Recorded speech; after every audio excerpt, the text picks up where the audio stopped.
subcast within Critical Chaos. We're calling it ChaosCast, and it's a chance for everyone to talk to us and for us to discuss any ideas outside of campaigns that we've got bouncing around in our heads. Or just anything stupid that comes to mind. That thing. Alrighty.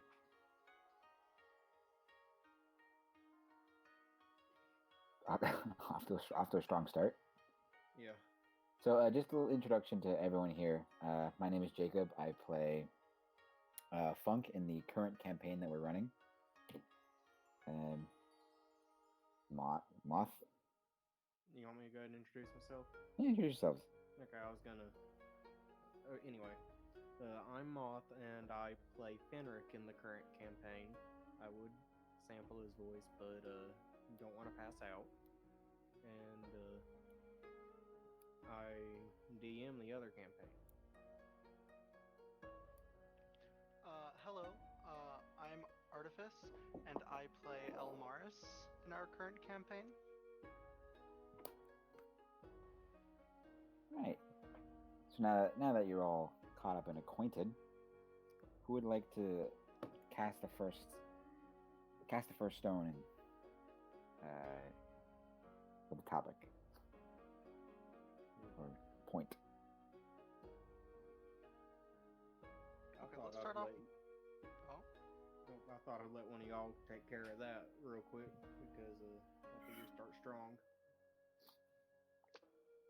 alrighty. Well, here.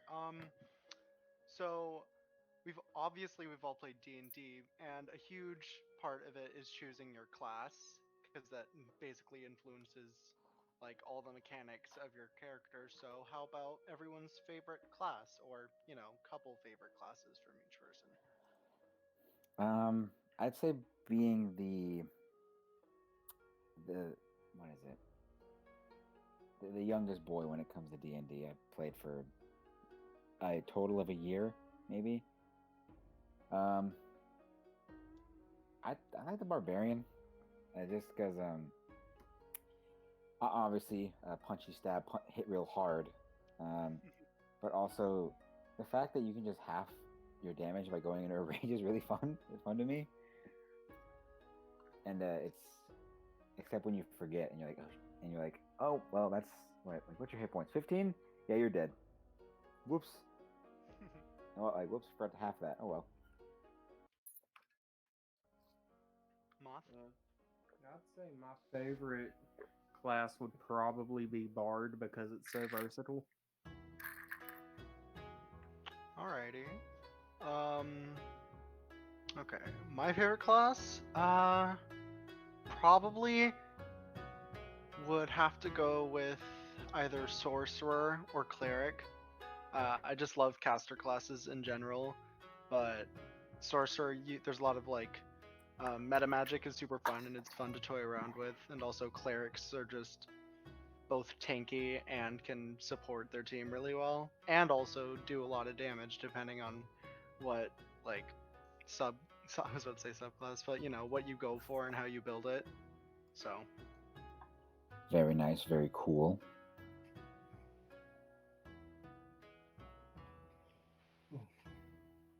Well, let's break it down a bit further and get into everybody's favorite subclass or maybe multi-class ideas. How about curse multi-class? A curse multi-class? Yeah. Fuck, I have no idea about about any multi-class ideas. Like I said, I played for a year.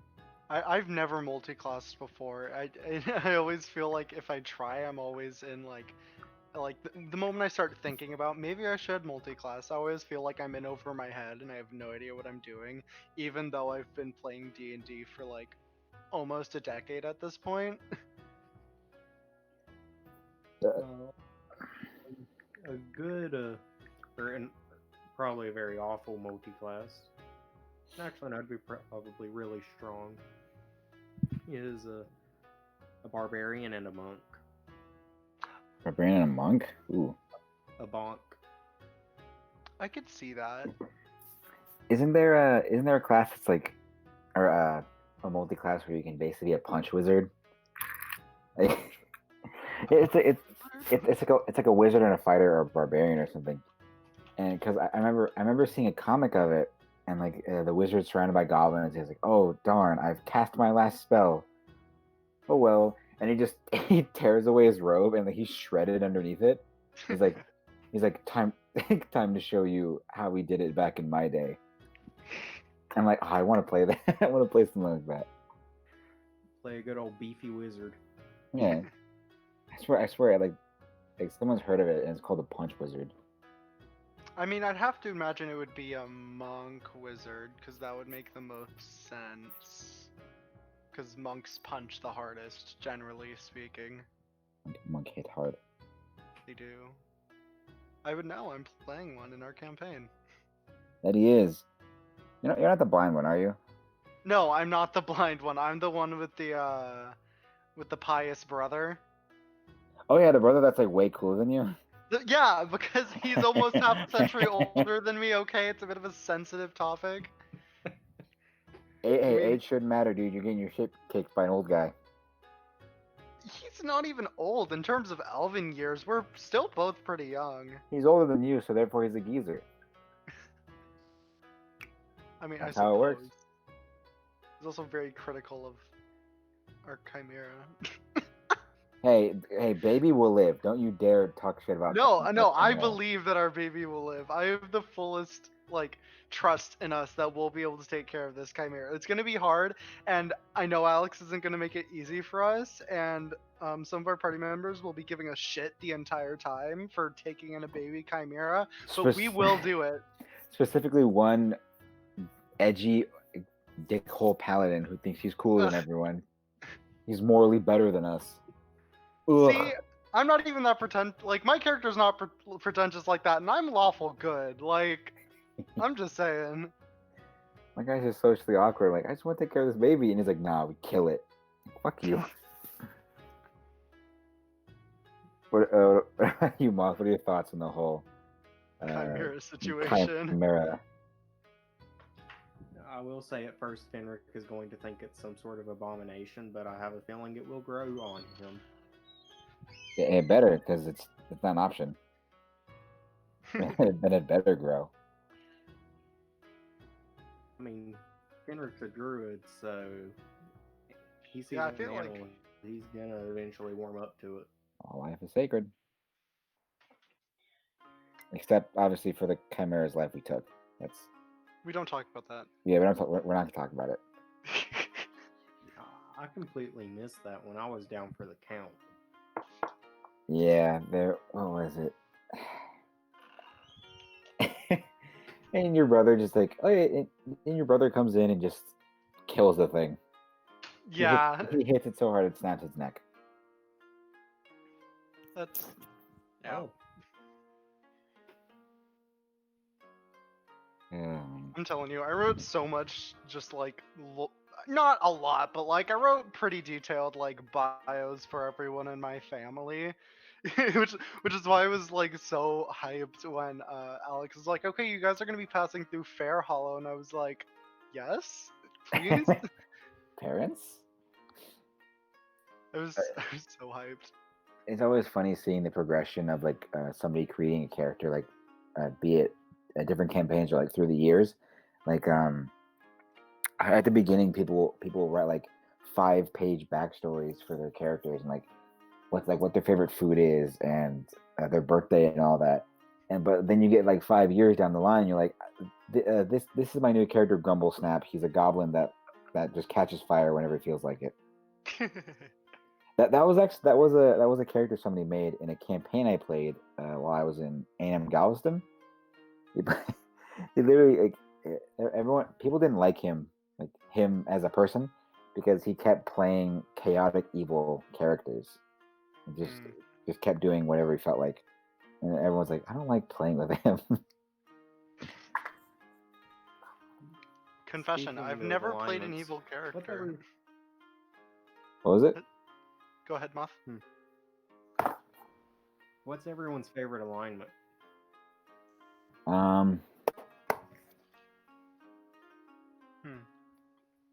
For the longest time, I would have said like neutral or chaotic good. But now that I've played like 3 lawful good characters, I actually find them really fun to play. Cause like the general like perception of like lawful good characters is basically that they have a stick up their ass and they can't have any fun. But like I feel like that's not always true. Um, like I feel like there's definitely a lot of ways to have fun with a lawful good character and to not be like a pretentious asshole while playing it. Oh yeah.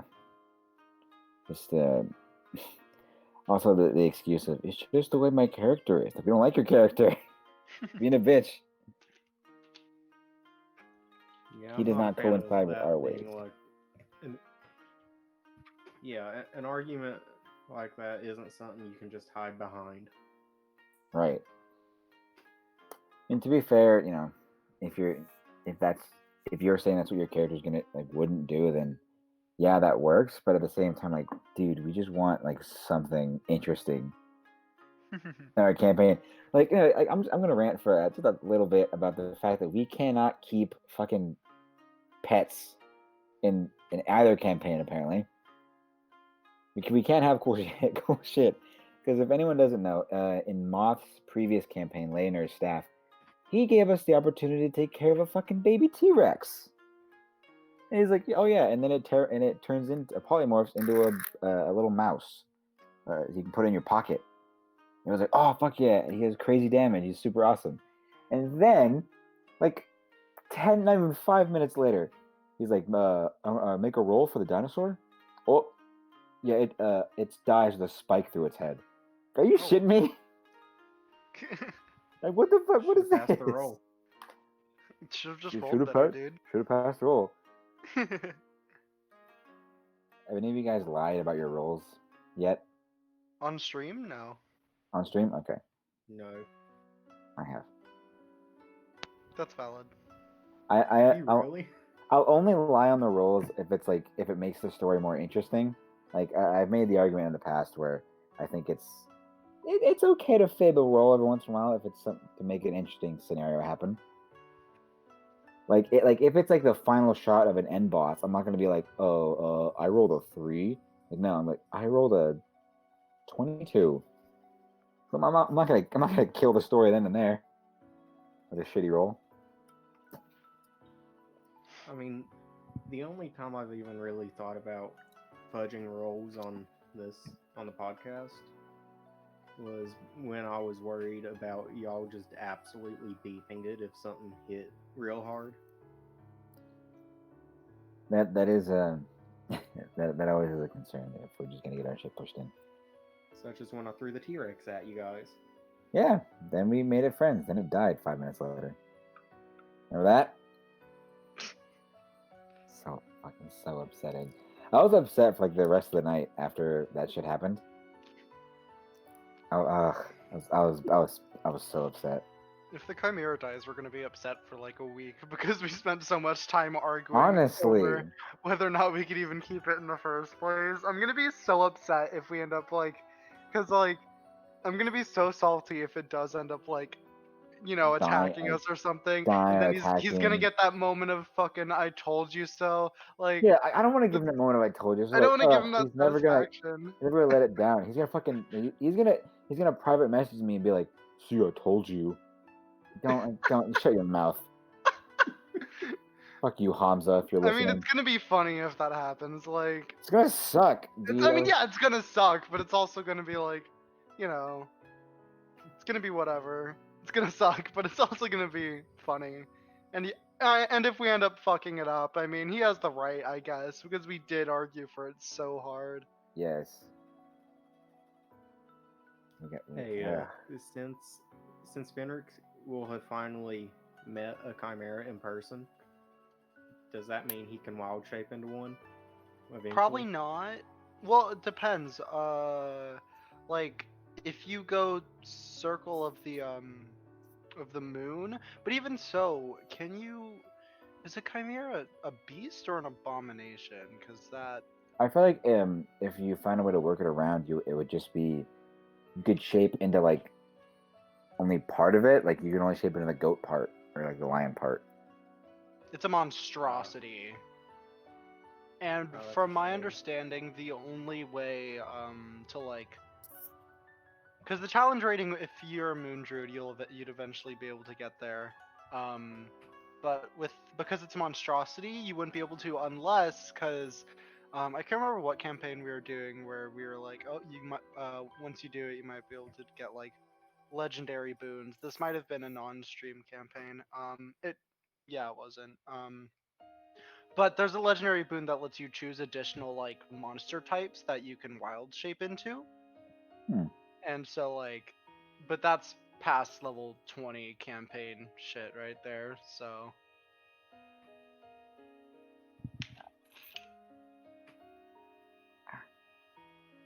So are you guys are you guys in college or are you guys done, or just high school? I don't know. I just started college. Well, I say just started, but I don't have classes for like another week. I think I don't know. They've been very shitty about giving us a schedule.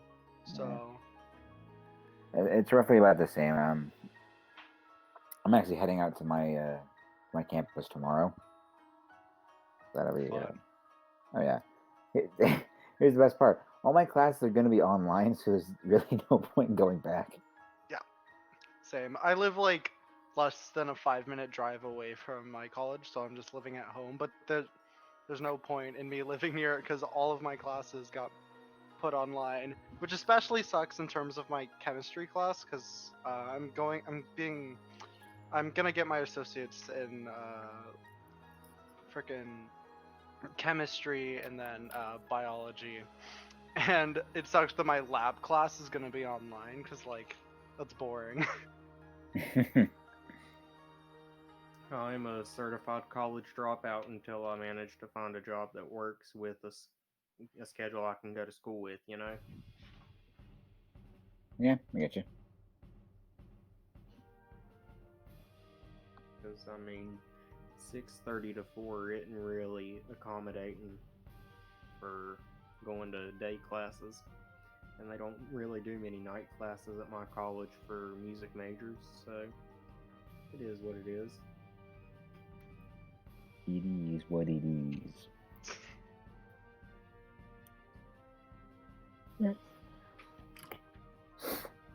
I feel like I would make a good DM, but only in the voices aspect of it.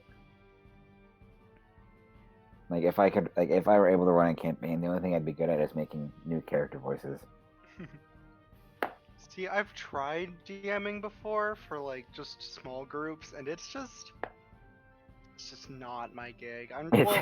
It seems annoying. I'm just bad at improv, which I understand is a big part of it because you have Oh to yeah. be able to like adapt on the fly to whatever the fuck your crazy players decide to do, and that is not something I'm capable of doing very well. I'd be afraid like they would find out the secret super early, and I would have to be like, yep, yeah, pretty much that's the end boss. You They kill just them. derail or just like completely spoil everything. Like, I don't know. Just like thinking about it makes me anxious. See, I've caught myself a few times accidentally railroading y'all a little too hard, and I'd like to go ahead and apologize for that. That's all good. I mean, Wait. like, I understand given our party and how just off track we like to get sometimes. Oh yeah, we're very much. Well, I mean, off especially given how many of us there are, it's really easy for that to happen. I didn't expect y'all to believe the dragon, first of all. Oh yeah. I was so upset. I was like, "Oh my god, we've just been." That was the literal biggest bamboozle of all time because it started a fucking war. Oh, you're talking about our little prequel campaign. Yeah. Yeah. I'm assuming that was what you were talking about. Yeah, it is. So I was just like, Navier. And she just kind of jumped in. I was like, I don't know, because I wasn't down to fight a dragon in the first place. Man, I missed that character too. I was playing a warlock, right? I was playing a warlock that did a shit ton of melee and damage with like weapons and shit. Bruh, I miss Burgess. You kidding? The Are we the gonna get god? back? Are you kidding? when we get back to Lunar Staff, you might get a good chance to cameo. The voice, dude. We've actually, I think you guys know about this, but we've been offered like a chance to basically play guest characters in another person's podcast. Yeah. Which will be really interesting. They're called Dirty 20. They're on Spotify. They're a traditional kind of D&D podcast. They record for about an hour and a half, 2 hours, and upload it. That'll be fun. If you ever go over there, please, for at least one guest opportunity you get, please play Hergus. That'd be really funny. Oh my god, are you kidding? Any guest I'm gonna play as Hergus. I will guarantee it. And I'll somehow find a way to fit it into the lore of your campaign.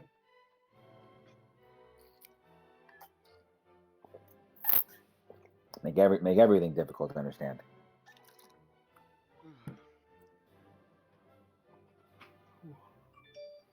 All right, let's talk about something I've had on my mind for a very long time. It's the basically different possibilities of subspecies in D&D. Like, for example, we've talked about this many times. Oh no, are we really gonna talk about this? Yes, we're doing this now. Okay, we're doing this now. Oh god. So for example, I don't know. I think now this is just like we had a discussion, just in our own little groups for your campaign when we first started, and we made the groups. And one of our conversations that I started was, I really like the different possibilities of centaurs. Like, I know they're like centaurs are just half horse, half people, but like there are different kinds of horses. There are other animals that are like horses. So why can't there be like a rhino centaur, or like a big old frog centaur, a toad centaur? This is just making me think of all the cursed images that got sent in our I love those images, dude. They're cursed. I love them. So I love them, but I also recognize them as completely cursed. They're so cursed. They're beyond cursed. Like, but what was it? The giraffe centaur. The giraffe centaur was absolutely. The concept is cool, but the drawing of it was absolutely horrifying. I like the picture of it trying to bend down, and it's like it's like stretching its upper body. So uncomfortable. So this has become a conversation of fantasy insects. Yes. I mean, 6 limbs. Fantasy insects? Yes, and I've heard that before. Oh god. Imagine having. That makes me think. What if it was like a centaur, but like a giant centipede? So it had like the giant body of a centipede. Centipede centaur? That'd be terrifying, but also super cool. Like, this is why it's such a dangerous rabbit hole to go down, because there are so many possibilities, and each one is more terrifying than the last. Rhino what do you centaur. Think the speed on that would be? The speed? Yeah. 60. I don't know. How fast are centipedes? They're pretty quick. I'd say a little faster than your base centaur speed. If we're gonna give it a number. I'm looking at the speed of a giant centipede in D&D. So like 70. Okay, 30 feet. Really? Only 30 feet. It's considered a small beast, though. So that's a giant. Is there like a ginormous centipede? Leviathan centipede? Huge, monstrous centipede. I don't think this is. Okay, huge. What's its speed? 40 feet. So not that fast, because a horse's base speed is 60. So. A centaur, but the legs are human or whatever. And like a human tar? And then the upper half of the body is some other creature, like a, for absurdity's sakes, let's say a purple worm. Purple worm? Would it have a human head? No, I'd imagine it would just be like a worm. A worm with human legs at the end of it. Do you think there are any any centaurs in the D&D universe that are like 3/4 horse instead of just half and half? Like it's just a horse body and a horse neck, but a human head. Oh, that's uncomfortable. That reminds me of that one meme of that really weird anime dating sim app that was going around. Oh, will you just date a horse Yeah, pretty much. with the with Oh the no. anime boy's head? Oh no. Yeah. I don't know if. Okay, hold up. I'm gonna send something into the chat. I don't know if you'll be able to get it on stream or whatever, but If you send it on Discord, I might. Okay, how long do we want that on screen? That's awful. I don't think we want this on stream. People watching, get ready. We want this on stream. This is the worst thing you've ever shown me. I literally hate you. What the fuck? I'm just gonna throw it in the top left of our. no, I can vividly remember there's this one cursed image of a centaur, but it's like it's all human. Here it is, the mantar. Mantar. Half man, half another man. Yeah, exactly. Also put this in the freaking chat because it's like this. It's just horrifying, but so majestic at the same time. It's disgusting. Why are its hands so big? Seeing it's like the front legs are also just hands. So could it just stand up on its hind legs? Could it do that? Wait, well, which one are you considering its hind legs? Because on the back it has two sets of hind legs. Oh no, I'm talking about the other image I just sent. Cause in that one, the front, like, what would be like an irregular centaur, like the front two legs are also just hands. Imagine pulling like a deception check and like you try to pass him off as just a really tall dude in a trench coat. I feel like if he stood up on like the two actual legs, because you see the way his like torso comes out of the other torso, I guess. Like if he stood up, I feel like what would be the human part of the centaur would be like horizontal in the air.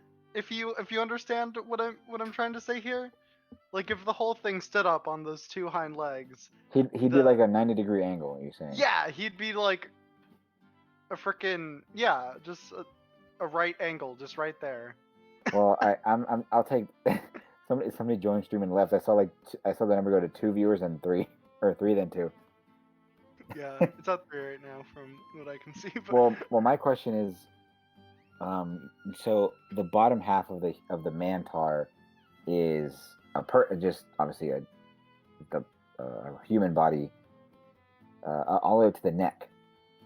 So is technically the upper half considered the lower half's neck? Maybe. See, it's real. That's an interesting question because the lower torso, does that have its own beating heart? Does this thing have 2 hearts, 2 stomachs? Like, Man, it might. I would. I really want to see somebody do one of those like detailed skeletal and anatomy structures, like they of like, the mantar. Yeah, of the mantar, like they do for Pokemon. You ever seen those? Like realistic anatomy Pokemon. Sorry, I'm scrolling through Google right now looking at images, and I just found a really cursed image of a Hatsune Miku centaur, but it's similar to the other one where it's just human. Oh god, that's so cursed. Oh no, I'm not. Yeah, what's up? Do y'all think the mantar could just lean forward and run on all 6 limbs? Would he be faster or slower? I feel like that'd be slower, cause like. I think it'd be hard to hit. Well, it would also be at an odd angle, cause I feel like the only way that would work is if the part where the upper torso connects to the lower torso, if that was like able to swivel, you know? But yeah. I don't think it does. I feel like it would be very awkward trying to run like that. I say that like I have any experience what it's like to run as a centaur. Ask your local horse girl, they know.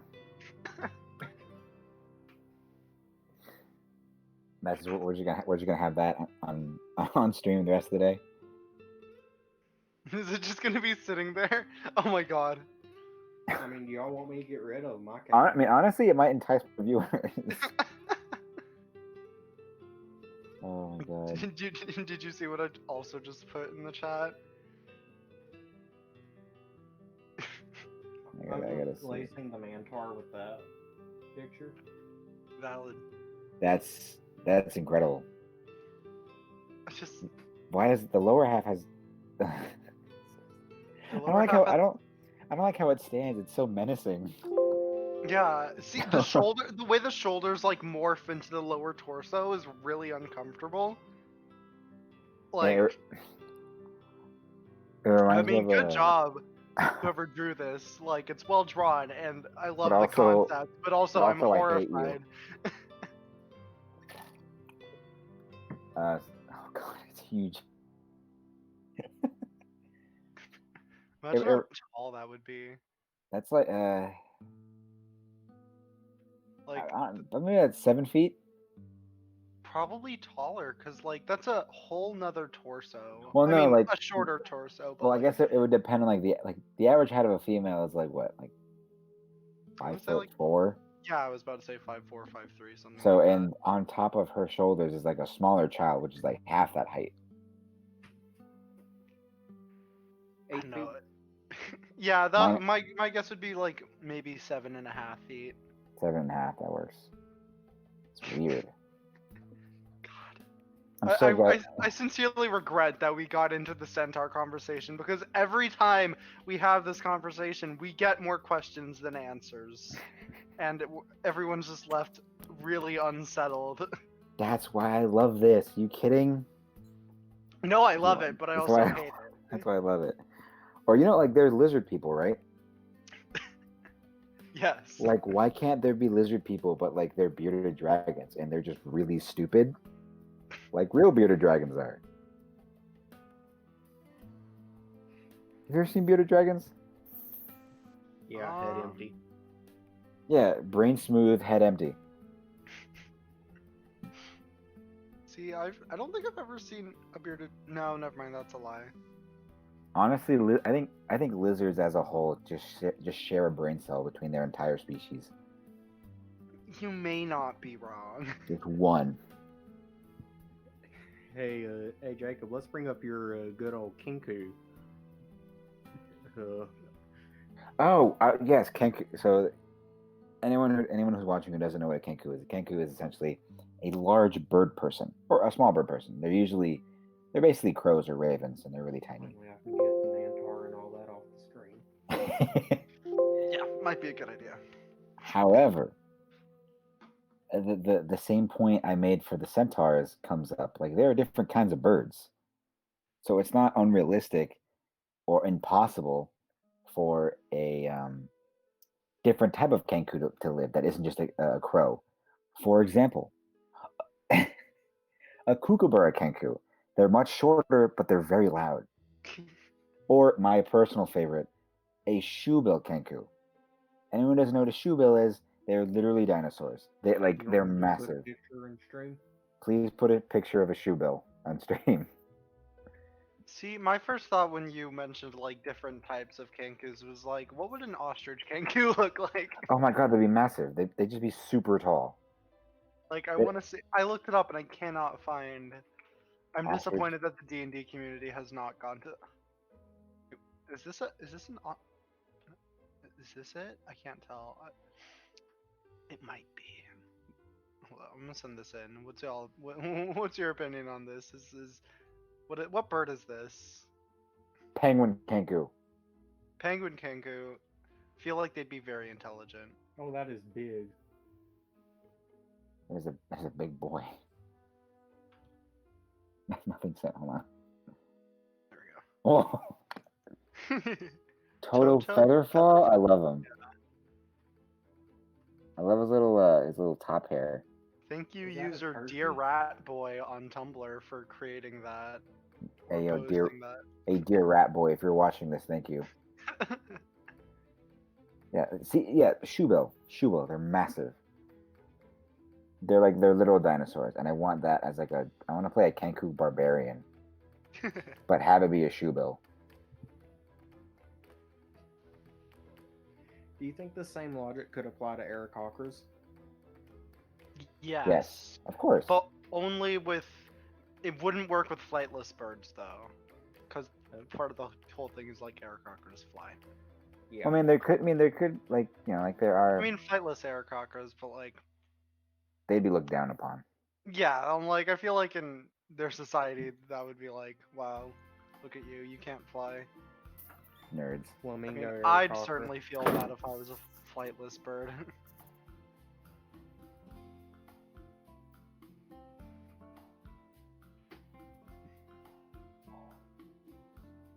Okay, so there's this bird on my other Twitch account, and I don't know what it's called, but it is very fluffy. Just imagine a very fluffy Aarakocra. Wouldn't that be pretty neat? Oh yeah. Dude, chicken Aarakocra. Chicken Oh. Kenku? Oh, have you seen, you know those chickens that are they're super puffy. Like their feathers, then they have like little feather afros. Yeah. Yes. I can't think of their name off the top of my head. But yeah, like that, but as an Aarakocra or a Kenku. That would be perfect. See, I'm thinking like a kiwi bird. Oh, Like, imagine. don't they? Do kiwis have arms? I've never seen a kiwi with arms. I don't think they have arms, no. They just run forward. Yeah, I'm So- like, I'm pretty sure they have legs and no feathers. Not feathers, what? No wings or like arms. They got no feathers. They're just bags of meat. Actually, one of the first images that pops up, the like caption under it is kiwi meat. What it tastes like. What does kiwi meat taste like? I mean, I'll click on it, but I'm. Yeah, cause it's the national bird of New Zealand, so I'm like, they're not legally allowed to eat it. But apparently, there's this article on what it tastes like. Why is it so long? What the article or a kiwi? The article, not the kiwi. Why is this Long kiwi so kiwi. long, dude? It's like a 6-foot kiwi. It's like stretched horizontally. Oh man. Okay, so I'm gonna add in the fluffy bird I was talking about since I found it. Okay. Apparently called a bearded reedling. Bearded reedling. Okay, apparently Oh my god. it would probably taste really bad. Oh, why are they so small? It would What probably the taste really fuck? bad for humans, but it could be suitable pet food. I don't want to think about feeding a kiwi bird to my dog. Yeah, I was like, I don't want to feed a kiwi to my pup. That's awful. I think they mean like snakes or something. Nah, they mean like cats and dogs and like rats. Yeah, no, it specifically mentioned dog food. What? No. I feed my dog an all natural kiwi diet. But don't dogs eat meat? Yeah. Yep. You ever heard of a kiwi bird?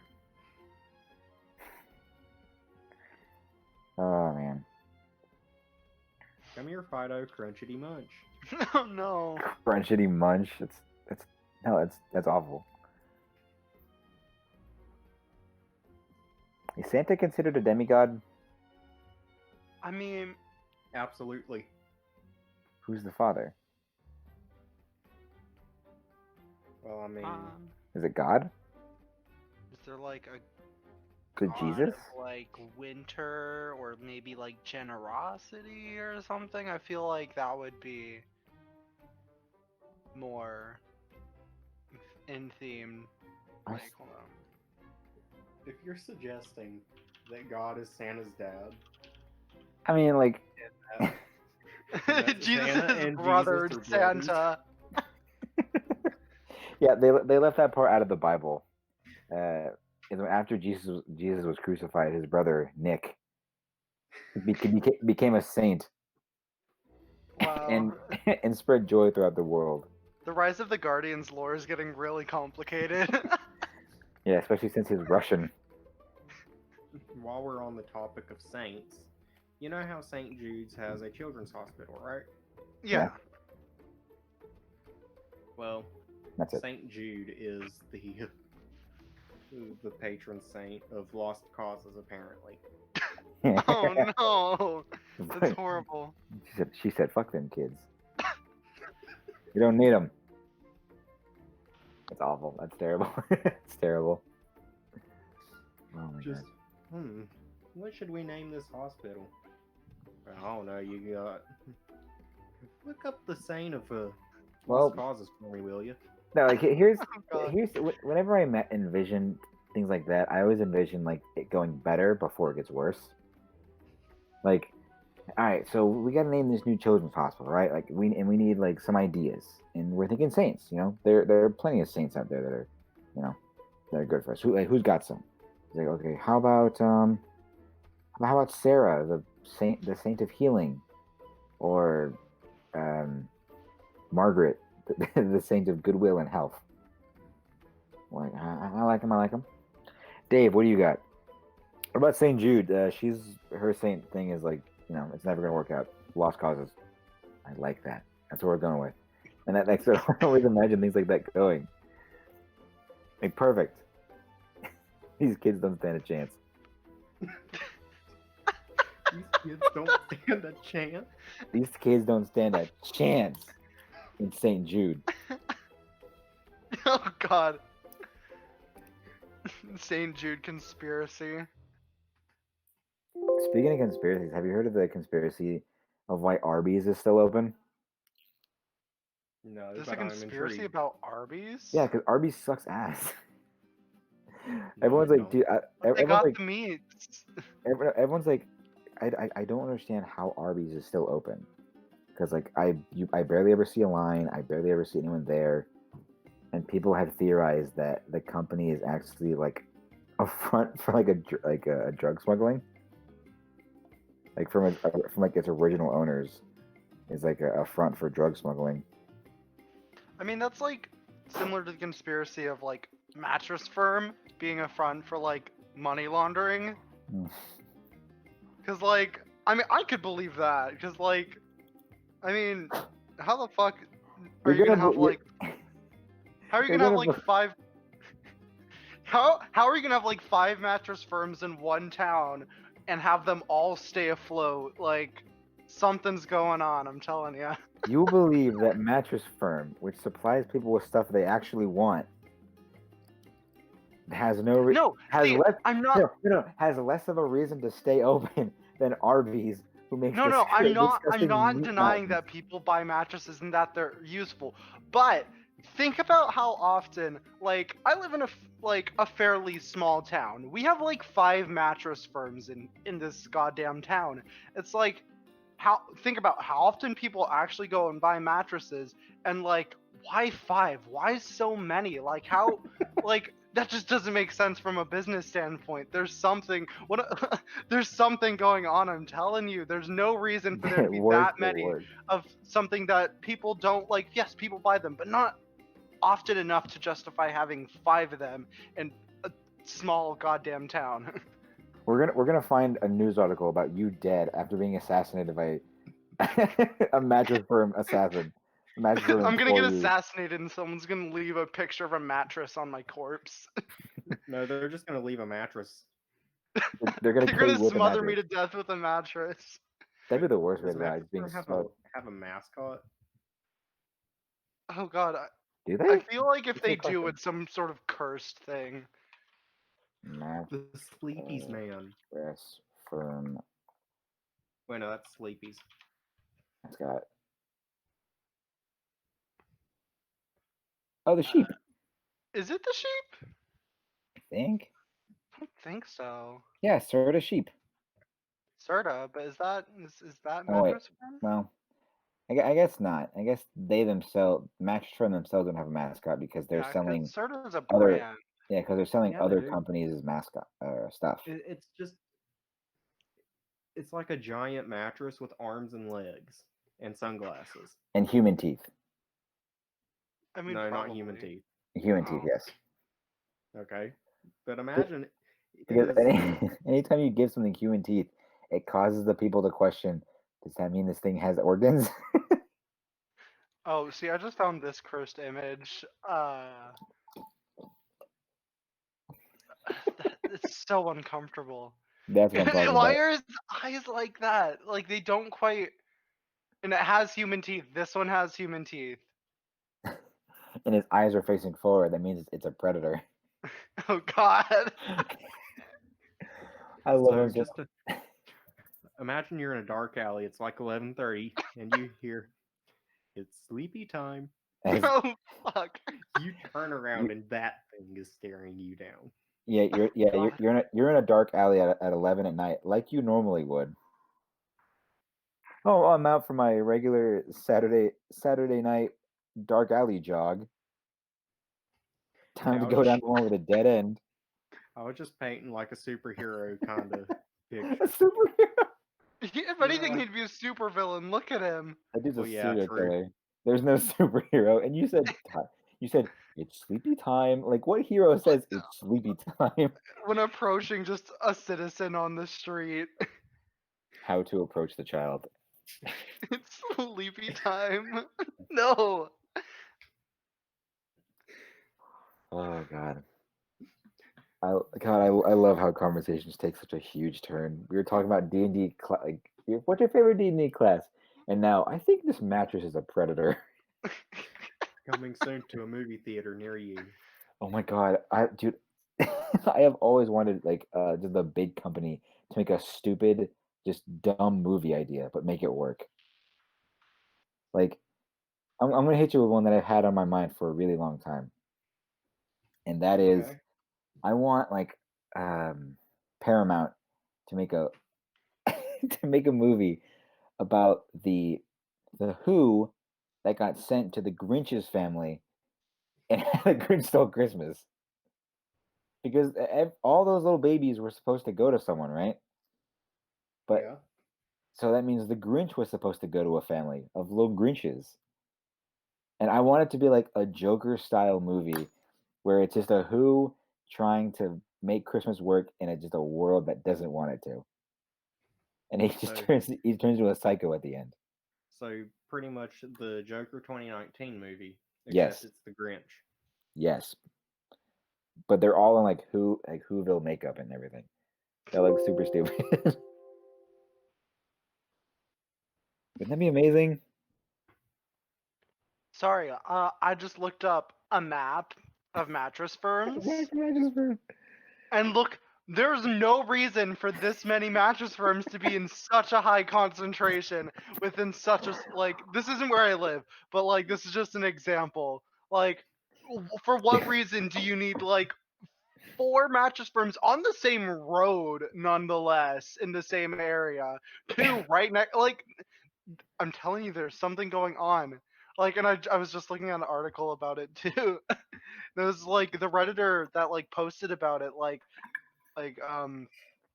uh the one that got like popular and like popularized the mattress sperm conspiracy theory. Like it got removed, and like there was like mattress firm's like parent company disclosed like accounting irregularities. Like, telling you, I'm gonna get assassinated by a mattress in an alleyway. You're gonna your last words. The last thing you hear is gonna be, "It's sleepy time." God, It's sleepy time. it's That's like the worst way to I'm die. just imagining like mattress firm. They're gonna like start like a cartoon series, but like, and it's gonna start off normal, and like the mattress is gonna be the hero, but like over time it's just gonna get darker and darker, and like the mattress is gonna become like an anti-hero. Like it just takes a point to like blood and guts and like a second and like the fourth episode. Like, oh God, what happened? It'll just go from "Help! I've been robbed" to "Don't worry, I'll put him to sleep." Oh God.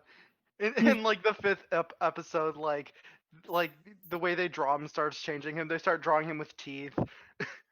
he becomes like more photorealistic, He gets more stained. Like it just gets more worse and worse. stained. That's awful. That's disgusting. Hold up, is there a match? Is there a mattress? Is there a mattress? No, I was just like, I was just wondering. I was like, this is like a creepy cartoon series about a mattress from like Mattress Firm, and I was just like, is there a Mattress Firm creepypasta? I, I Honestly, have no. that like, There's probably a mattress SCP. oh my god, there is a creepypasta. I went to the Mattress Firm to investigate the rumors. Oh my god, I hate this here. Hold up, Mattress SCP. Alex is gonna be so disappointed if she gets in the call. Oh, I hope she gets in this call so we can Alex just is gonna be so torment disappointed when her. she like looks back on this footage and is just listening to us ramble about mattresses for 20 minutes. Like honestly, like depending on how long we intend this to go on, like I guess stream time wise, I would like to like just take the audio from this or just convert it from video to audio and just edit it and upload it to Spotify because I Yeah, feel I like feel we got to use our Spotify for something, and I think ChaosCast is something I've wanted to do for a while. Yeah, I It's mean just we've needed extra streams to happen. I yeah, mean just besides once we get back to regular scheduling with like our regular sessions like with the campaigns, but like we if we want to like we have to have like at least one other stream a week happening if we want to get associate. yeah. But Also to keep interest yeah, because like honestly, we would have been like this would have been our third week without streaming if we didn't come up with anything. yeah. I mean, Like, sometimes ugh. we might. Well, we can talk about this later in the Discord, but we might have to make this a weekly thing too, just on a different day. Oh yeah, I was thinking. I guess it just depends. I just like the idea of it being Tuesday, Thursday, but obviously that's Yeah, up to everyone else. I like the sound of that. And like I said, like this could like the main idea is just get random people who are available to do it. That way, it's not like, oh, sorry, I can't make it, so we can't do it. Yeah. It kind of eliminates that issue a little bit. by the way, Y'all I wanna? found a mattress SCP. The killing bed, I think. Oh no, this one's I don't think this one's a killing bed. I think this one from what I've read, it's SCP 4126 object class safe. From what little I've read about it, it gains sentience like for 2/3 of the day and Oh. just like roams around and Mhm. can like talk to people and just like talks and but around Halloween time it becomes incompliant, not violent, just incompliant. It just won't talk. It just won't listen to the personnel apparently, but it can be bribed with uh candy corn, candy bars, chocolate milk, and yeah. Hold on, we'll just send a link in chat. Chalky milk, dude. Chalky milk, dude. Okay, so do you think this thing has like a part-time job as a mascot? SCP or just like The sentient mattress. the sentient mattress? If it wasn't locked, if it like in the lore of SCP, if it wasn't locked up and kept in a facility, I mean, I feel like Probably. it would be famous. I feel like it would be a social media influencer, you know? I mean, Influencer. The yeah, mattress would be an influencer. I mean, I'd follow a sentient mattress on Twitter. I mean, wouldn't you? Honestly, yeah. I What do mean, you What think would about it? those what would it TikTok say? dances? Yeah, I was gonna say, what would it even talk about? Hold up. There's a log of like dialogue. Hold up. I'm gonna just like copy and paste it and put it into the chat. Well, you want to do a screen reading of this? Okay, fine. You, I'll be the doctor because I'm I, not being a mattress. I'll be SCP. I'll be the mattress. Okay. SCP-4126-B. Would you mind if I asked you a few questions? Of course not, my man. What's up? How long have you been sentient? I don't know. That's like asking if I remember being born.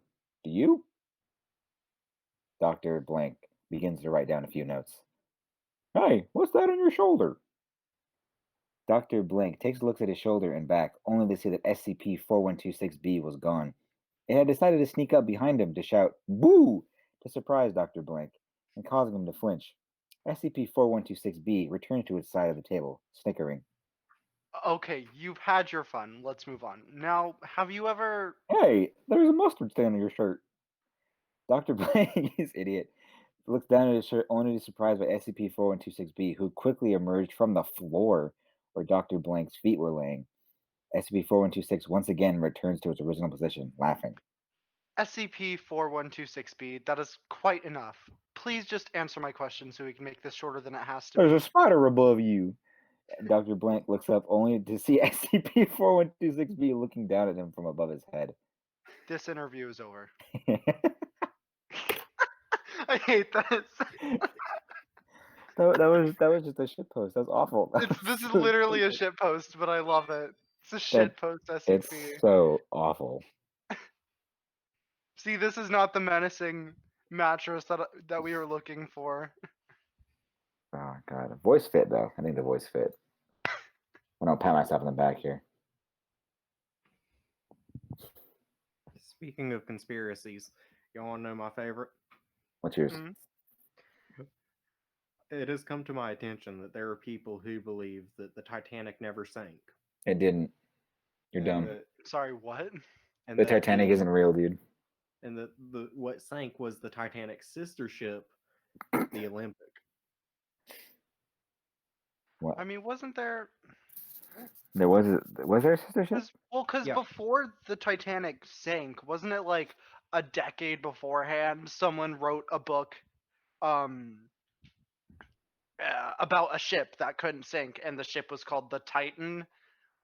Like, and it took like the exact same fucking route that the Titanic did, and it sunk at the exact same spot that it was recorded to. I don't know. I've just heard a lot of shit.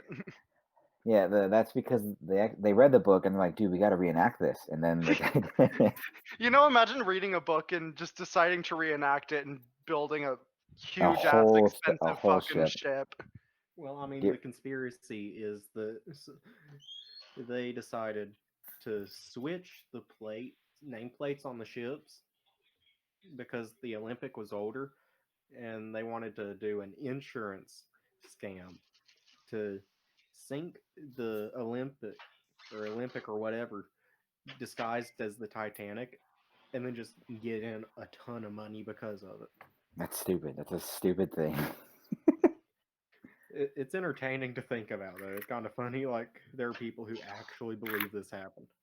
Not nearly as plausible as my mattress firm theory.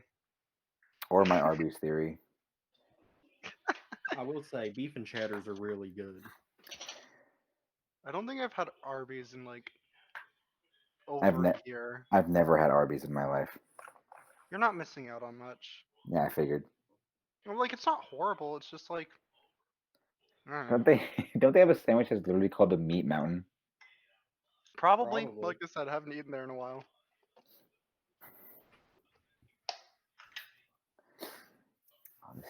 This is so far a great stream.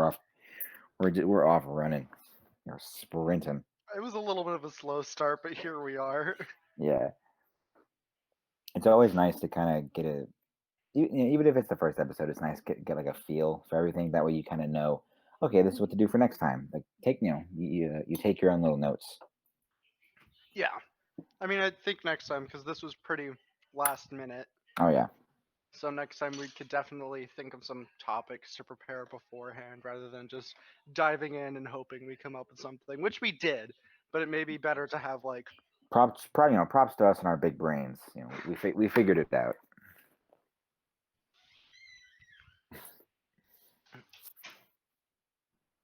Ooh, so what was that? I forgot what I was gonna say. Never mind. Okay. Wow. So much for our big brains. As soon as I say that, we just derail. And we're like, okay, so time for silence. Yeah, I was just about to say that, but I'm currently munching on a roll from last night's dinner. So very nice. Yeah. Very cool. Is there an SCP for a roll? I'm sure. I feel like I mean, there definitely is like an SCP for everything. SCP People have way too much dinner like. roll.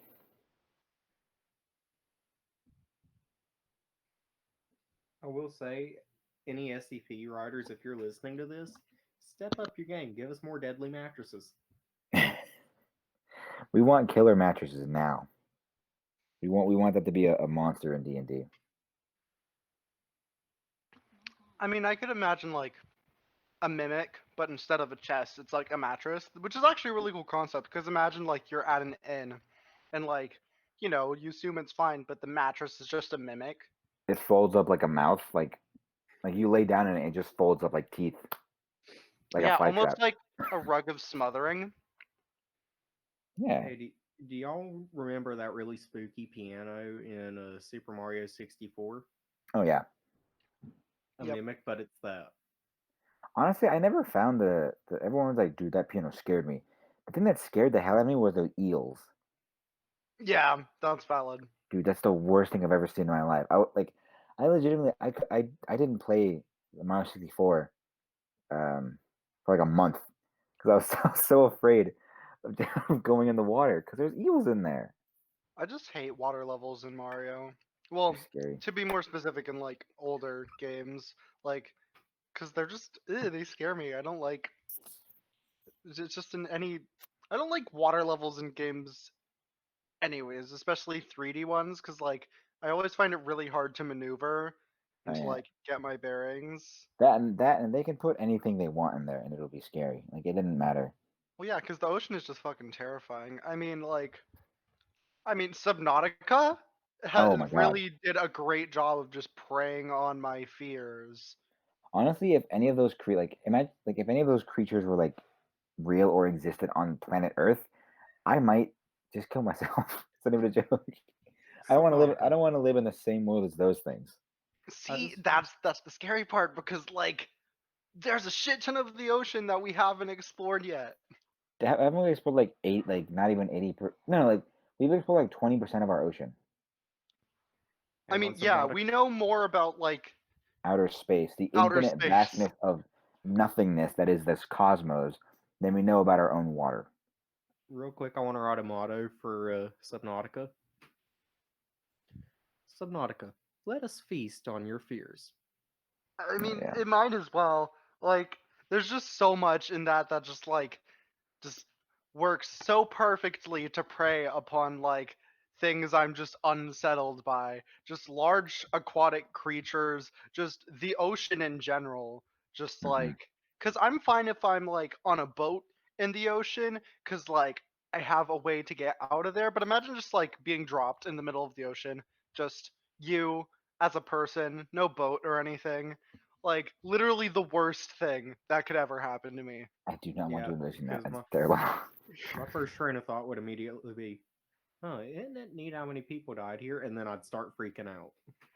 Because I'm like, the ocean is just a graveyard. It is just a graveyard. So many people have died in the ocean. Ugh. Which is why Same. so many cultures have like, a lot of like lore and like mythos regarding like ocean ghosts and spirits because a lot of people die in the fucking ocean. They It's do. unsettling. Also, a lot of people die in the Mount Everest, but people are still stupid enough to go. Yeah, I don't get the appeal of climbing a mountain. Like, cool, you climbed a mountain, but like for why? Sounds like too much work, honestly. It really does. The craziest part about the Mount Everest thing is they just leave the bodies. Well, yeah, because they're too One, hard to like. yeah, they're too hard to get out, and they're like, oh, they're dead. Sucks to be you. Which is the worst thing. I So mean, you they're could probably pretty well preserved. probably Probably. just be hiking Mount Everest, look over, be like, "Oh, hey, there's Steve." He came up here last week. Ugh, and there's nothing up top. It's just a view. It's just a mountain. Yeah, Like if there was like some sort of like hidden treasure up there or like some like I mean I understand like Mount Everest itself is like a landmark, but if there was like, the something really cool within at that the one top or at the in it, top, like I could maybe understand why, but like you're just climbing up a mountain to be at the top of the mountain and then climb back down with and then climb back equal down. equal if not more danger. Yeah, I'm like, going down is probably more dangerous. Just oops, my foot slipped. Yeah. You just fall down, you're dead. I'm like, see, if you want the experience of climbing something, just go to your freaking local rock climbing gym. I mean, maybe not now, but Oh, like, yeah, no, no. or just like climb your house or something. I don't know. Okay, climb your house, kids. Go outside. Uh, just climb the brick wall over on your house and just see how high you can go. We do not claim responsibility for any of Jacob's statements. Yes, we do. Jacob claims responsibilities for his statements. We here at Critical Chaos claim any and all injuries done to your children if they do what I No, tell we them to do do. not. We do not do that. We are not in consensus here. Jacob, you are the sole. You're gonna single-handedly be the reason we get sued. Honestly, what if we got an email on our business email and they're like, our son climbed a tree because a member of your podcast told him to. Oh God. Well, See, would you this say is. anything? Well, like, what do you say to that? I mean, because you can't just if they're gonna take legal action, you can't just ignore that. He should have said, "Well, you shouldn't listen to me."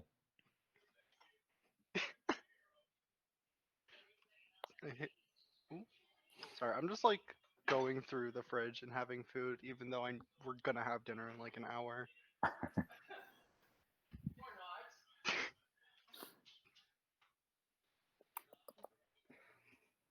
Okay, Oh.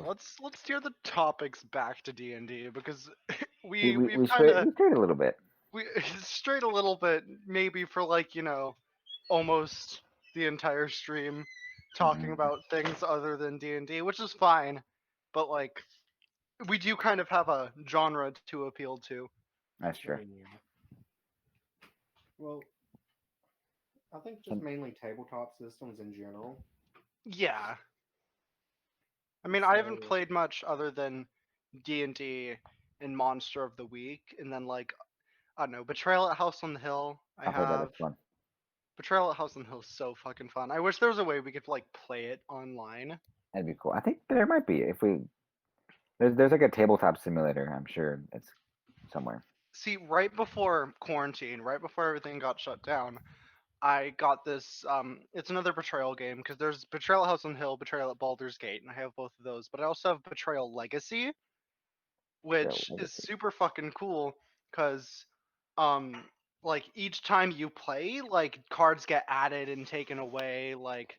It's like it's each time you play it continues on with like a story, and I don't know, it's really cool. And I was like, I had a group of friends that I was gonna play it with, and then everything got quarantined, Hmm. so I was like It's always hard getting into tabletop with with your friends if you know your friends aren't much of tabletop people yeah. because it's like the main like thing with that pushes people away from tabletops is like the rules and like how it can get kind of convoluted at times. Yeah, which is why it's like once you get into one tabletop game, it's easier to understand others because a lot of them have like Like a similar lot of rules similar or rules, similar tropes. Like yeah, it's like just it's easier to just like understand. that barrier of getting into them, which is really hard. Hmm. Which is why I'm just lucky. I was like, my brother was like, "Hey, you're 8 years old. I'm gonna make you play D and D with us," and I was like, "All right." Oh, yeah, well, actually, that's a good topic. What was your first experience with D&D? Like, what put you onto it? You said it was your brother, right? Yeah. So I had like heard about it, and my brother, he's more than twice my age, so he was like, "Okay, you know what? I've heard that you were like kind of interested in it, so we're gonna just play it." So I think I never like got the full story, but I think he had another campaign going on and he was DMing for them, but like one of the players couldn't come, so what was gonna happen is they were like in a dungeon, so they just like we just played at our house and I just filled in for the other character, which is really dumb because I almost got that character killed, and I'm pretty sure they would have been really pissed if just this newcomer got their character killed. And the character I was playing was this really weird, like it was a wizard. I think it was a multi-class. I think it was a wizard fighter multi-class because I remember like yes, I could cast spells and stuff, but like also there was, I don't know, it was weird, but I played with him and his at the time girlfriend, who's now his wife, and my mom, which is funny because now we all have our own D&D group where it's him, his wife, me, and our mom. But yeah, he basically was like, "Here, you're gonna play this wizard fighter and have fun trying to figure everything out." I did, but You got to play a punch it was wizard. fun. You got Yeah, to play the literally punch wizard. punch wizard. Wow, all these years.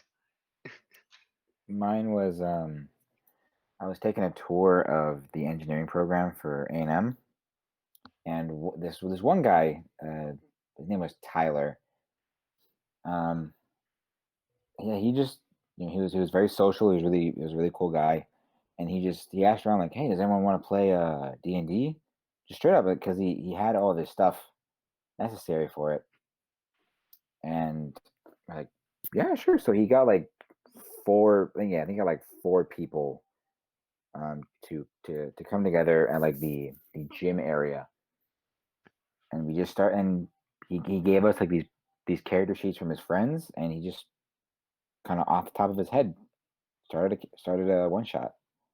It was fun. I think I played like I think I played an archer, like a ranger or something. But for some the one major memory I have of that is we were on this island and we were being attacked by snake people. And one of the people who was like a wizard cast like an illusion on a pole, and the quote unquote, she turned it in. Like she said, "I and the snake people now see a a large, beautiful, big tittied snake woman." And he's like, all right, roll, all right. And he failed his save or whatever. He's like, yep. And these 2 snakes just kind of start going up to this pole, which they believe is a giant, beautiful snake woman, and just kind of start trying to flirt with it. It's super funny. Oh my god, I hate that. It's the best part about D&D, dude. You can do whatever you want with the right dice roll. My first character was one of the pre-builts in the starter kit, and it was the dwarvish cleric. Yeah, dwarves. And his name was Gorp. Gorp. And see, when I first started playing, I thought cleric was like, oh, everything he does has to be religious. So like, I'd never really thought like I had tunnel vision because I thought cleric's religion goes hand in hand. Literally tried praying his way out of every situation until the DM was like, yeah, no, this giant skeleton's right here at you. Have fun. Oh man.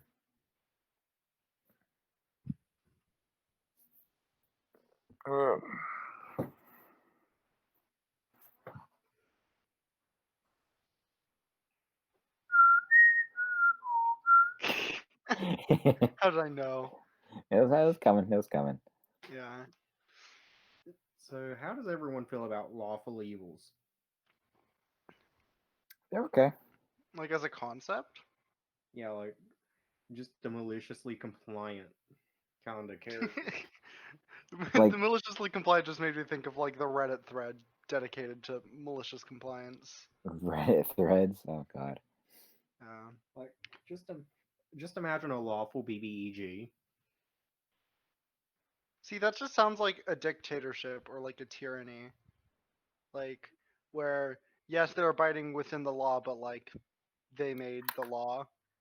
Right. That's But like that's what I think of when I think of like a BBEG who's lawful evil. I'm talking like in the maliciously compliant part of it, like he's holding a party member over the edge of a cliff or something. And they're like, "Let him go." He's like, "Okay." Okay.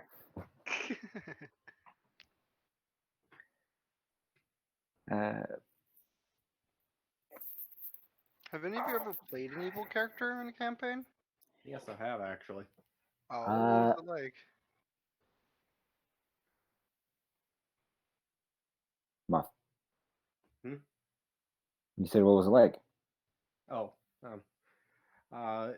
it was in one of the campaigns on Alex's other server, and he was a lawful evil con artist. Oh, were you the wait? Are you talking about the character I got arrested? Terry? Was this the one that was loosely based off Monsters of the Week? I don't think so. It may have been. Let me check my sheets real quick. Because I'm like, isn't that the one where you tried to like sell me like some sort of like ghoul slime on the street or something? No, it was Terry. It wouldn't feel.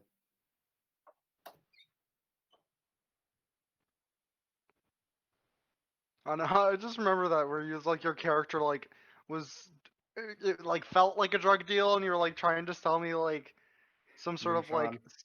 supernatural creatures fluid without your character realizing that I was a cop. No, I wouldn't try. Wait, was it the fluid or? Because I Somebody tried remember. to, because I was trying to like my character was like trying to look out for like supernatural stuff and stuff that was weird because like my character was like, I don't know what the fuck I am. I need to find out. Someone's got to know about supernatural shit.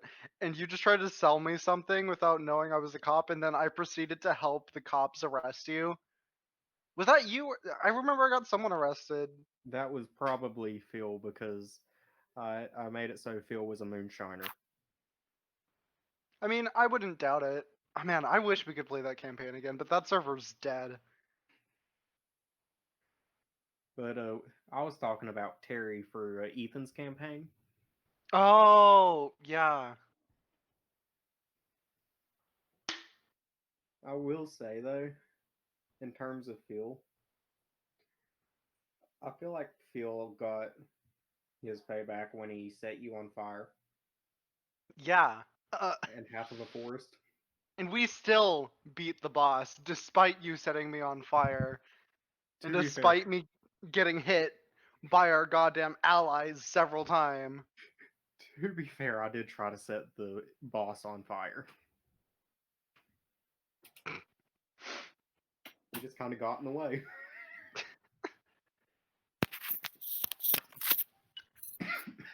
I miss playing that. I miss playing what was his name? Elijah.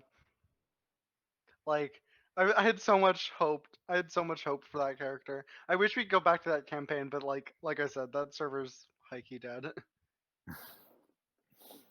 You know, it's a shame that we'll never get to. Okay, so if that server's dead, do you think it'd be alright if I were to talk about my plans for the Monster of the Week campaign I had on there? Yeah. Okay. Well, y'all were actually following along with them pretty well. I mean, Arcaz having like the little evil dude whispering in his ear kind of deal. Alex training with the BBEG. And killing a player character turned NPC. Otherwise, your brother. And Yeah.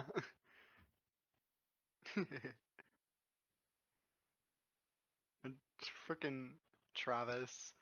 Man, I was excited to play Travis too, because I was like, I was gonna have a whole coming out story for him too, since he was this hockey bro and everything. And Alex and I were like talking about it. We were so hyped for Alex Stay Frosty Cool Ice.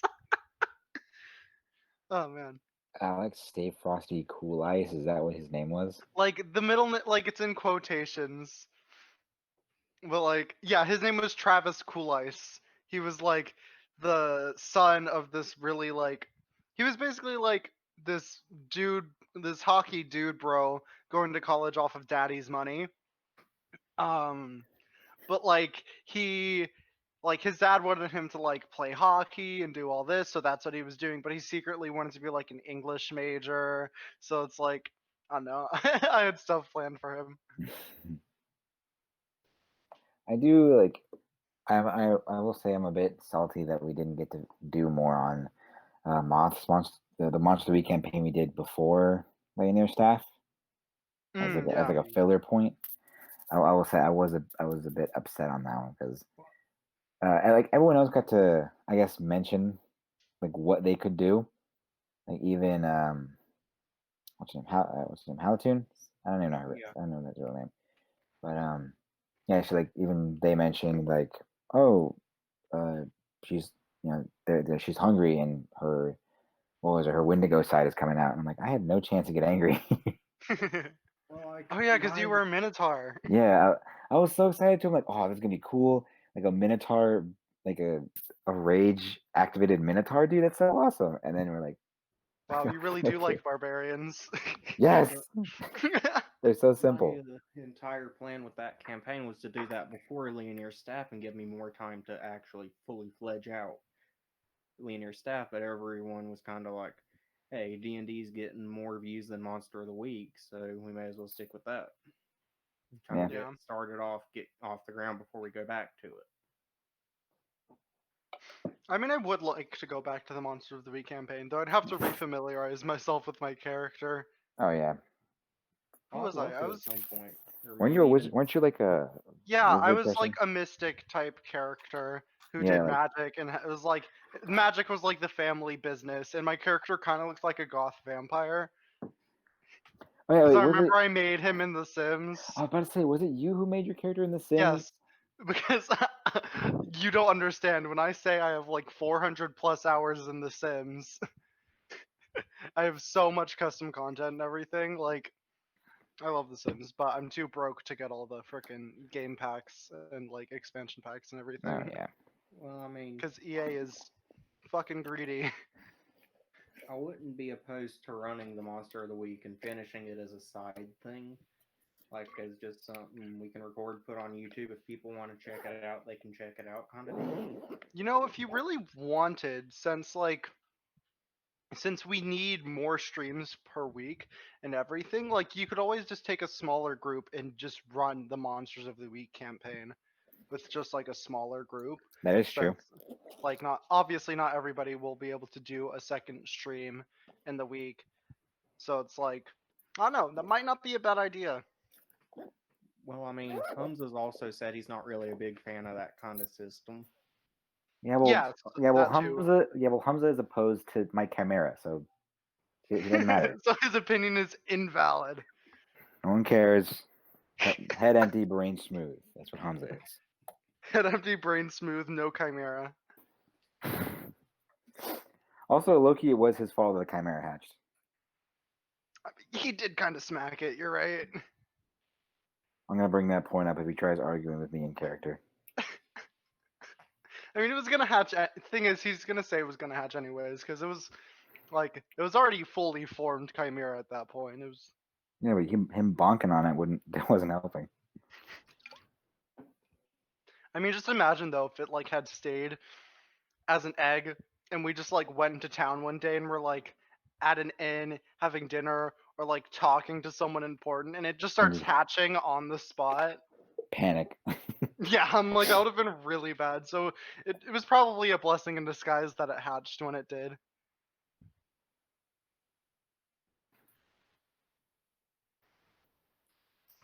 I thought of another good D6 system we could use for another small side campaign eventually.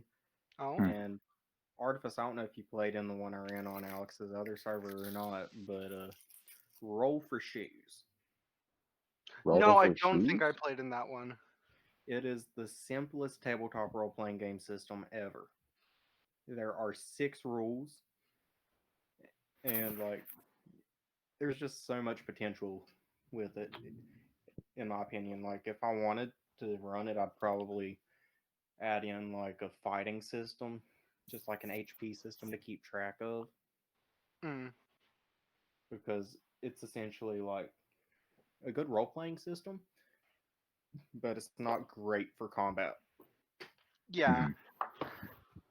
See, that's kind of how I feel about Monster of the Week. Is it has a lot of potential for like role play and non-combat scenarios and how the roles can affect there. But like, I find the combat system in Monster of the Week very confusing in that I feel like its major detriment is that there's no turn order for anything. So it's right, you like can just kind of do what needs to be done at that moment. yeah, what you want to do. So I'm like, I feel like if we wanted to get back into it, I feel like we probably should like configure it a little bit better to I suit mean, our own I mean, needs. we totally could. We could just make adjustments Oh yeah, there's to the absolutely nothing playstyle. stopping us. Yeah, and I mean, apocalypse systems are built to be adjusted to what you need them for. I yeah. mean, Yeah. like I could probably real quick just be like, okay, add an initiative stat that's literally just roll plus cool. Yeah, or like, it could just be like it would be really easy to add an initiative system just to make combat flow easier. Like, Hmm. I mean, I understand why they didn't put one in, but like, I don't know, just having some sort of structure to it makes it easier, which is like the whole thing with Monsters of the Week. It has a lot less like rigid structure compared to 5e. I will So, say, yeah, I will say, I think it gives you a bit more freedom in your actions, because yeah. in D&D, it's like, oh, like I want to do this with my spell, but my spell technically can't do that.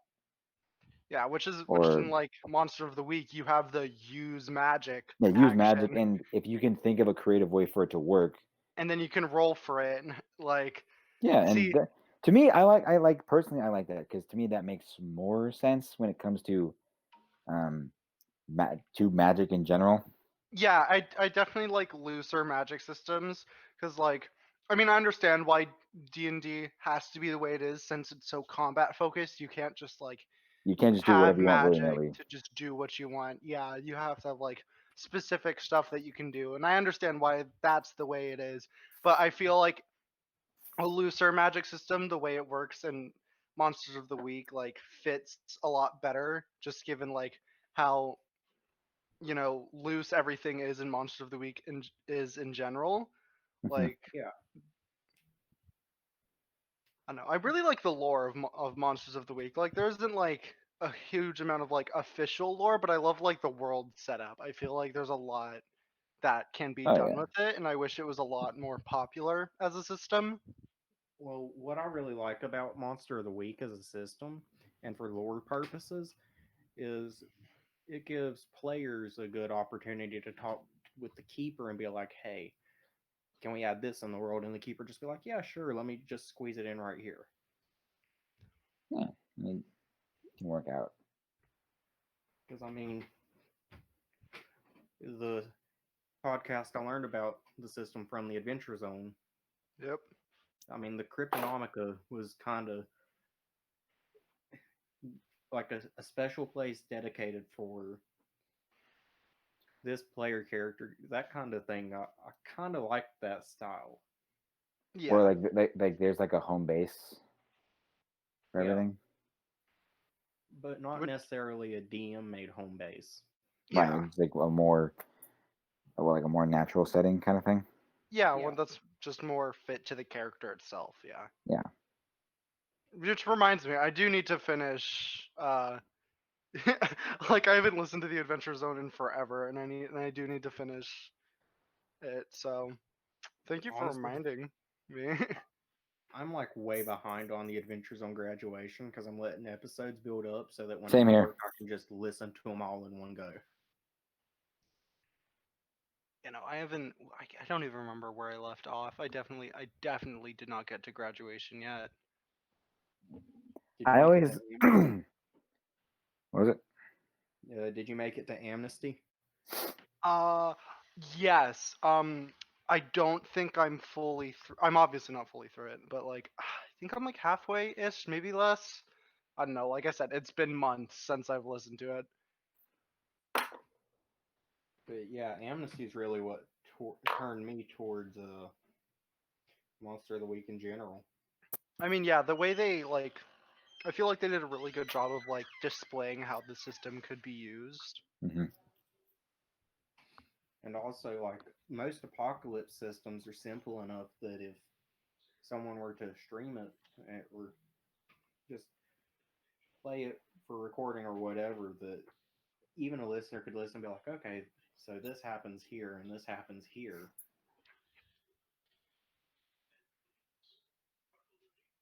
it's not necessarily a complex system that you'd need to sit people down and be like, here's a setup episode and here's exactly how the rules work. Right. Yeah.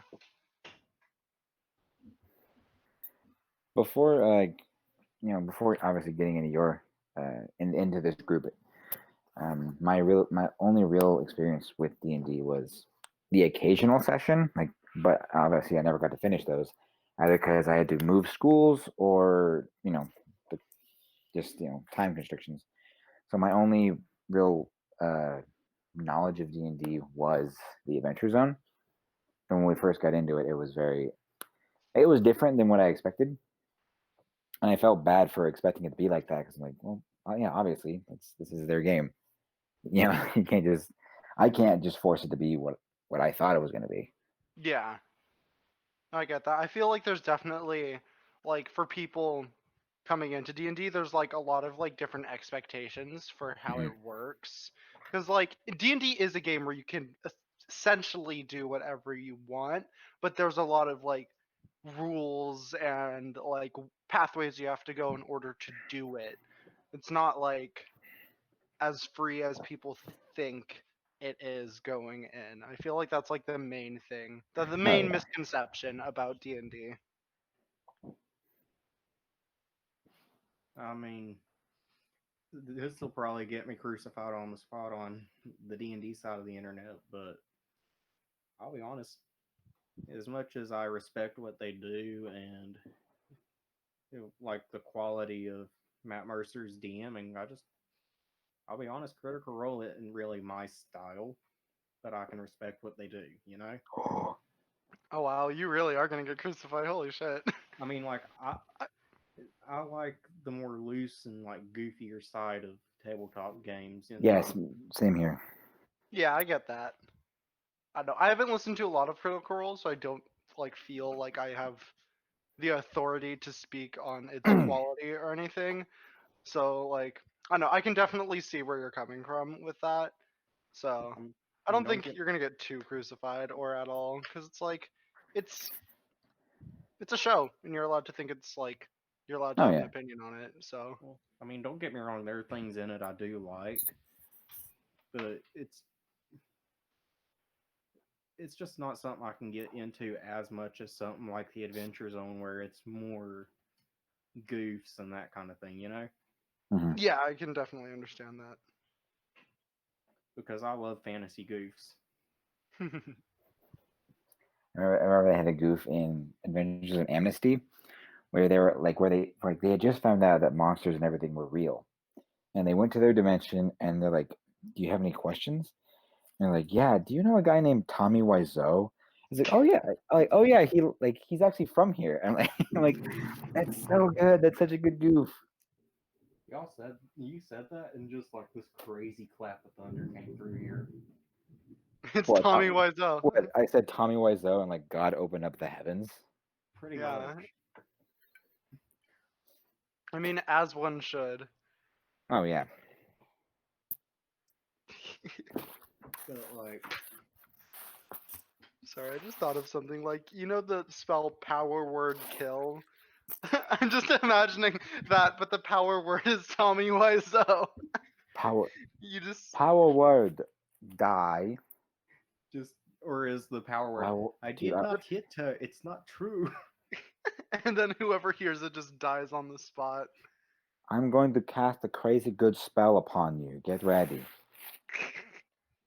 This spell's name is power word. No, it's like he would just say this spell is kill. Like no, Tommy, it's power word kill. Yeah, I said that's why I said kill. I'm casting the spell kill. Like no, Tommy, it's power word kill. Like you have to say the whole thing. That's stupid. That's stupid. I'm not doing that. I'm not, I'm not doing that. I'm I'm saying kill. I cast kill. Oh man. I mean, I feel like I would love to see Tommy Wiseau play Dungeons and Dragons. yeah, I was just thinking I'd love to get to a point one day where we could have Tommy on as a guest star. Oh my god, dude! Oh my Honestly, god. I hope that And honestly, with time, and I think if we just time and dedication, I do think we can be a semi-big podcast. You know what I mean? Do Yeah. you think we could get Tommy Wiseau on the show bid? Right now, someone message him. Honestly, dude, I would like I would love to have Tommy Wiseau on as a guest. Like it's not even as a meme. I just want to meet him. Because the best part about him is that he embraces the fact that he is a meme, and he just goes full force with it. I love that about him. He's great. It's amazing, really. Apparently, there was supposed to be a scene in his movie where there was supposed to be like a vampire car, and it was apparently cut out of the movie because it was just the worst idea anyone's ever heard. That's funny, considering. Well, I mean, to be fair, a lot of things in the movie were just mentioned and dropped. Oh yeah, that's like the entire thing. Because I mean, like, just the results came in. I definitely have breast cancer, and then just never touching on that again. It's the best. Like, that's amazing. Just, well, what happened? She definitely has breast cancer. That's it. That's just it's character building. That's what it is. It's just character building. Character building, world building. Tommy Wiseau's a god at both.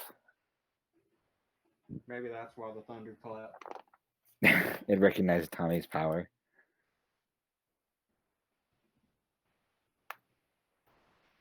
Tommy Wiseau versus Shaggy, who would win? Ooh. Universe ending. So how long do you think would be a good time for the ChaosCast type streams? I don't know. Did y'all think it was maybe 2 hours, 2.5? yeah, that's what I was thinking. Like 2.5 hours does, but also like It gives us plenty of depends. stuff. It gives us plenty of time, but it also depends on like I don't know how well the conversation flows on any particular Right. stream. Also, And But that's also assuming the next couple times, like when we do this again, like we actually have stuff prepared to talk about. oh yeah, I think it'll be, I would say, a bit more structured. I think in Definitely. terms of like questions and such, and hopefully once our viewership kind of picks back up, hopefully we can ask chat questions, just general Yeah, questions. once we get more chat activity. yeah. I had always pictured a Chaos Cast to be a Mabim Bam type podcast where we just kind of bring in our topics and kind of build off of it, Yeah. riff off each other. Yeah. And we did. I mean, I feel like for a first episode, this is a pretty solid success. I mean, Oh, yeah, considering definitely. we went from favorite classes to killer mattresses, I'm pretty sure we're on track there. I love that. I mean, that's how you know you've done well. Once the killer matches has been introduced, Maybe that Sweet. should be the Critical Chaos That- mascot. It's Dude, that would just be a our killer mascot. mattress. And his No, that's the catchphrase is Chaos Cast "It's mascot. sleepy time. It's sleepy time." I hate that. It's Dean, sleepy time. see, the next campaign is we all just have to play a party of sentient mattresses, and we go adventuring. Oh, I guess this is a bit more off topic, but you mentioned on the next campaign, say a character I want to play, or I just thought of that I thought would be really interesting, is a turtle. You know what a turtle is? Yeah, Yeah. Turtle, fucking turtle people, and I found out you can play as them. And I thought, oh, like one of my favorite tropes in like shows or anime is like the kick-ass old guy, and that's kind of what I want to like, what I want to make for a turtle. I mean, Kick-ass you old know, guy. I'm Why- definitely calling you Oogway if you play a turtle.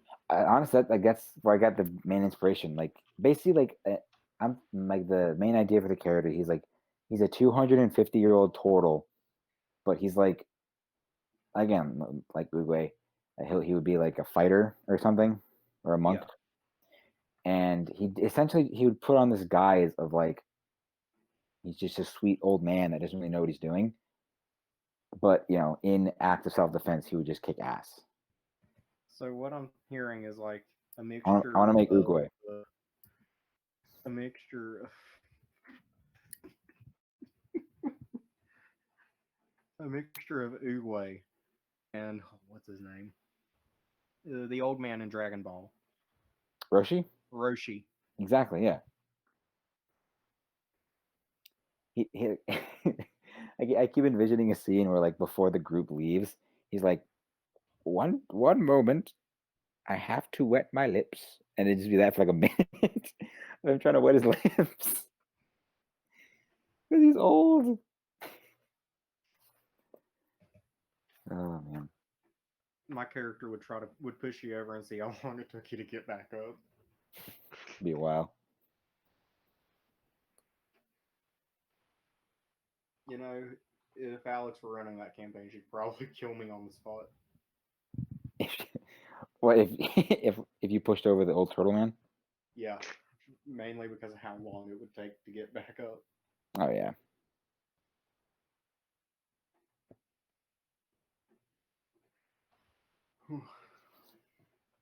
I mean, What about you guys? Do you have any like character ideas you'd want to try once, like in the future? Mantar. No, we are not Yeah. going back to this. Yes, we will. Yes, we are. That's a good question. Hold on. Like, I feel like I have to be looking at a list of like classes and races in order for me to figure out, in order for me to like think. Luckily, I have D&D 5e Wikidot saved to my bookmarks. Brain smooth. One of these days, I might actually play a character who isn't just a tiny race. Dude, See, the I small usually races play. are the best. See, I usually end up playing like what should be large races because we all know D&D is really scared of making player races anything other than medium or small. So, like a centaur, like monster races, a centaur or a bugbear should be large. Like But they're or not. minotaur, like you can play a minotaur. Imagine A having swarm of pixies in a skin suit.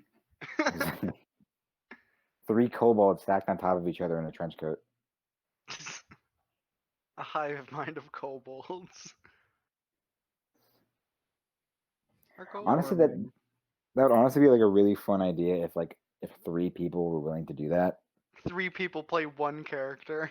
Honestly, like we just introduce and we introduce them, and like it's just like a dude in like again 3 kobolds in a trench coat. So it's just like the head barely peeks out. They have no arms because they're so small. How about 2 kobolds and a gnome? 2 kobolds and a gnome. Yeah. Because, the discrimination against kobolds. Have Yeah. a gnome face there to kind of. Nah, they'd pass out. They'd say they're dragonborn. Oh, yeah. Because they'd be tall enough if all 3 of them stacked. Yeah. And they all speak like. They speak as a chorus. Dragonborn. We saw Dragonborn. Who's we? Not me. That's me. Not we. Okay, Jar Jar. Yeah, that's what I thought. Oh, you know what I do want to play? I don't have a character concept, but I've wanted to play an artificer. Wow, that's kind of fitting given my name. But I've never played an artificer before. And I want to play one. I really want to, but I've just like. What's an artificer again? Never done it. So they're a half caster. And just think of like they're an intelligence based class, so like something other than a wizard uses intelligence for once. But they're just think of like a magical mechanic kind of like that's basically like they're an inventor and they use magic and they get like, and depending on what you play, like you can get like arcane turrets, you can get a literal like power suit, Like, there's also like one of the subclasses is an alchemist too, so it's like it's a really interesting class. But yeah, I I'm mean, just, I'm just I'm not. imagining you pull up on a dragon in fucking Fallout 4 power armor. Literally, it's called power armor. It's literally called power armor. You It's put the armorer subclass. you pull out one of those like plasma miniguns. a They wizard got literally an do engineering have. degree. Literally, one of their weapons is a thunder gauntlet, so they can just like shoot out like fucking like energy and like shoot things. Like it's a really there's like I don't think there's a single like subclass for artificer that I don't find fun or interesting. That I've sounds cool. actually played an artificer before, Really? and it was for my English final before I dropped out. And since it was an English final, I mean, we really didn't have much of a written exam. We just had to sit there. hmm So a bunch of us asked the professor. We were like, "Hey, is it chill if we just play D&D for the exam period?" And he's like, yeah, sure. Yeah, she was like, "Yeah, go for it." And I'm definitely gonna be bragging to my professor friends about this after it. So go for it. Nice. So I Jesus. Some loud thunder. Yeah, I was like, wow, we heard that one. anyways, I was playing like a hog folk type deal. Hmm. Hog folk artificer, and the dungeon master for the one shot decided to have two people fight a kraken. On their own. And thinking about it, it really doesn't make any sense because a pig man essentially started making cannons. I don't see how that would make sense. Well, to be fair, my original idea was just going to be just a pig that ran around on all fours and just started building things. But unfortunately, that didn't get okayed. Oh, I can smell food in the other room. Someone's cooking. I have a feeling I just lost us a few or a few viewers. We've been Well, hovering at 3 the whole time, so. we actually gained one. 4. Okay, but how many of those are us? Well, one of them is me. One of them is me. One of them's Akira, I think. Okay, so we have 2 viewers. It's still just showing 3 for me. I mean, it shows like users in chat. We have 1, 2, 3, 4, 5, 6, 7 people in chat. Oh, shit. Well, I guess I'm just dumb. I mean, the number of viewers has 4, but it's on the top, like people in chat. It'll say like Yeah, everyone. I see the users in chat thing. See, I just don't use Twitch that often. I want to, but I just never like know when the people I follow are like streaming. So, y'all think we ought to wrap it up soon? Probably. I'm getting Yeah, I hungry feel and like dinner's almost ready.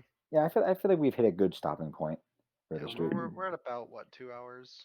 Oh, yeah. We've gone a little over 2 hours. We've talked about killer mattresses, Our digital favorite D&D artifactors. classes, Mantars. Mantars, and just to end us off on a high note, I want somebody to play a human, but whose parents were a minotaur and a mermaid. And they just got the human half Yeah, they from just got the each. human half. There's no like bonuses or anything. They're just half human. They're full human. Okay. Well, on that note, that'll probably be the end of ChaosCast, first episode. And if you want to hear stuff more like this, go ahead and hit follow and be updated anytime that we stream. I mean, we're aiming to get to 100 at some point. I just threw a random date in the meter. And we'll do this sort of thing where we just kind of ramble. We'll probably not ramble anymore after this one, unless it's I mean, unless that's preferred, that's up to Yeah, I everyone mean, else. we're cool with it. But check out our Twitter, our Instagram. Check out the campaign being run by Alex of what's it called, the Undead Throne. Yes, that Yes. hopefully we'll be back on that next week, or around this time. Thursdays, 5 p.m. Central Standard, 6 p.m. Eastern Standard. 3 p.m. Pacific Standard. For We know this because we have people in the cast from all over the U.S. Okay, and so, yeah, also join our Discord. Link is on our profile. We would love to yep. have more viewers in our Discord server. We'd love to talk to you guys. And if you're listening on YouTube, why don't you go ahead and Or Spotify. subscribe? We'll link the Discord in the description. And once we get more, what's what I'm looking for? Viewership, followers. Yeah, well, just more chat interaction. We can kind of do more going off that, and No, you like Q. We can do like Q&As We'd love to with the interact with chat. chat. Honestly, I mean, honestly, the whole reason I hopped on this podcast was I wanted to entertain people, kind of just have fun with people around the internet, you know? Yeah. So feel free to contact us through our Discord or hop into our chat, and we'll try and talk with y'all without distracting too much from the campaign because we tend to get off track very easily. or if you're a business, please sponsor us. We're looking for any sponsorships at all. Hey, mattress Specifically, firm. Mattress No, Firm will sponsor anyone but Mattress Firm. you. We're mainly looking for candy sponsorship, so like Skittles, Sour Patch Kids. If you guys are listening, that'd be great. Candy dice. Candy dice. Candy dice. Oh my god. Honestly, I want to buy sugar dice and then just get a bad roll and then be like, "Fuck!" and they just eat it, and no, without telling anyone they're sugar dice. Just the concept of sugar dice is terrifying. Like the power one would hold if you're just like playing D&D with people and you just shove a ton of dice in your mouth and just start munching. Like I'd be so terrified. Just in general or of that person. Of that person, but also in general, like the absolute fear they would strike in me. They'd have absolute power. Oh, But and that is an on alpha a move. aspirational note, could y'all imagine eventually getting to go to live shows and kind of all interact Oh, that'd in be so person? fucking cool. That- Honestly, if we ever got to the point when we get to the point where We manifesting. where we out here we growing slowly but surely. But yeah, when we get to that point, I will do like I want to do like a special something like for like the first live show or like the first milestone. Jacob, when we get to that point, I'll make you sugar dice. Yes, please Bake some sugar dice. bake some sugar dice for me. Alrighty. No. All right. Well, Yeah, thank you all for listening, and hopefully we'll continue more of this and the campaigns. yeah. Well, thank you, everybody. Join us. You want to do this again next Tuesday? I mean, yeah. I'd be down. I mean, I'd be down for it. My we might costume have to will start retalk scheduling a little bit because I'm not entirely sure if I have anything planned for next Tuesday, but I would love to do this again. Hell yeah. I mean, to be fair, this kind of cast is whoever can. Yeah. Whoever can just show up. Just So, something yeah. fun for us to do in between campaign. That and it'll get us closer to affiliate because I think our only requirement is the streaming. Yeah, just having more streams a month and just having consistent viewership. Yeah. Okay. Alrighty.